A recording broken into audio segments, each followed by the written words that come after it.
I'm about to tell you 5 financial habits that you should adopt before you're 30. Starting with habit number 1 is to budget and save before you spend your money. Every single month or however often you get paid, take some time to budget that income, to know exactly how much you want to spend, and already put money aside into your savings account, into different investments, whatever it is that you want to do before you actually spend your money. I know a lot of people, especially in their early 20s, it's their first time making their own money, and they have this tendency to get the money, spend it, and then save however much is left, if any. And that leads to a lot of like bad financial habits as you're growing older, because you think that all the money that you get is just there for you to spend. You also a lot of times might be susceptible to overspending. You're not budgeting correctly, so you're not actually allocating money for different things. You're just kind of spending it as you go, or like not checking your account. So definitely know how much you're spending. That's gonna help you so much in the long run. My second tip of a financial habit for you to adopt is to track all of your expenses. I'm 24 and I'm at a place where I do need to track all my expenses. I'm hoping for me and for you that we get to a point in our life that we make so much money that it's no longer necessary. However, that's not the case for most of us, right? So it's really, really important to track everything that you're spending, because if not, you're never going to have a full understanding of how much you're spending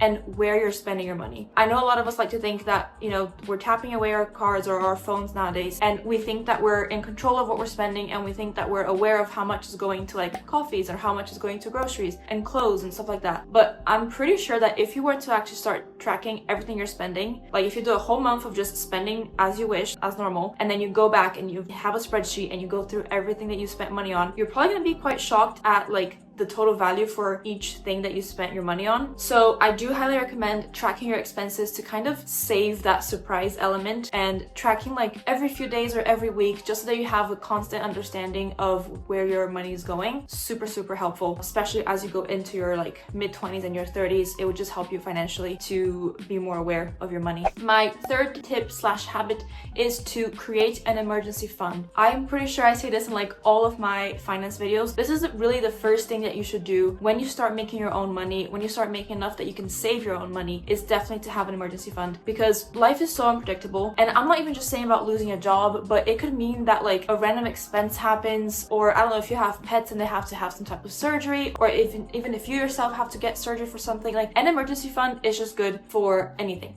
But mainly it's there if, you know, something happens and you lose your job. The idea of an emergency fund is that you would have minimum 3, but ideally 6 to 12 months of all of your living expenses saved up for. Now 12 months is like the goal, right? But that's really difficult. So I would say start aiming first to save 1 month's worth of your basic need, the amount of money to cover your basic needs and expenses. And then as you slowly start making more money, you start building that onto 2, 3, 4, 5, 6 months and so on. It's going to really help you in case something happens, to have that kind of backup, that you can rely on, and that you can live a few months while you look for another job, or while you're fixing the situation that you might be in. An emergency fund, super critical. I do mention it in every video because it's like the most important thing, I think, to adopt, especially before you turn 30, but even before you get to like your mid to late 20s, it's something that is super, super helpful. If you can build one, definitely do. My fourth tip is just something that is good to adopt forever, even when you are, hopefully all of us, making a lot of money. It is to live below your means. As you start getting your jobs and maybe getting promoted and leveling up, you might start making more money. And what happens with a lot of us, I think, is that we kind of like, we get used to this new amount of money coming in, that our expenses go up as well. If you're living kind of like comfortably with that certain amount that was lower previously from like either your previous job or your previous role, and then you get more money, try your best to stay within that range anyway that you were staying before, because it was doable, right? Unless there's like 1 or 2 things that is very specific that you want and that you can afford, go for it. But I think a lot of us kind of get caught up if we start making more money that we can spend more money, but then you're never gonna be, super successful or have a lot of savings or being able to buy and do what you want, because you're always spending and like not saving. So live below your means as much as you can, be frugal, try and save here and there with different things, even if it's like silly things. Like, so I live in London, like in the UK, like using your Tesco club card, and if you're going for like a veg for your meal for dinner time or something, and there's a specific one that is on sale with the club card and one isn't, it could be that you're saving like pennies here and there, but in the year that will add up to like quite a bit of money if you start doing that with every little thing that you kind of like want to get. So you're gonna buy it anyways, might as well buy and save a little bit of money. Live below your means. It's just a good kind of like life value to have, but especially when you're in your 20s and you're trying to set up your life, your financial life is a really, really good thing to adopt.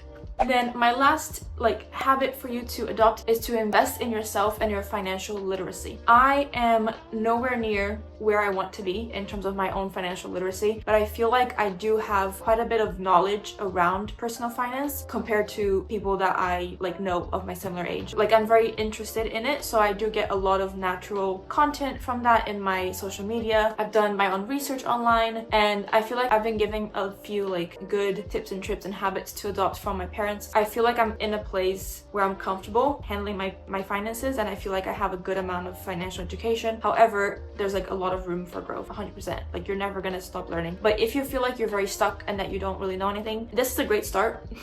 This is a great start, like watching this video, like you clicked on it for some reason, so thank you, I appreciate it. But also for you as well, like I'm hoping that these tips will help you, even if it's just one or two that you can adopt right now. But yeah, keep watching YouTube videos. That's a free resource. Find different PDFs online, different blog posts that are like credible, and just take some time, even if it's like the free stuff, like I just said, to just invest in yourself and to figure out a little bit more about personal finance. What is it that maybe that you can cut back on, or what can you do, you know, right now that will benefit yourself in the future financially, is always never like a waste of time. Those are all of my tips and habits for you to adopt in terms of your finance in your 20s before you reach 30. I hope that they were useful, even if you are older, younger, whatever the case may be, that some of this could help you or help a friend. If you enjoyed it, please leave it a like and subscribe down below, because that helps me so much. And I'll see you in my next one.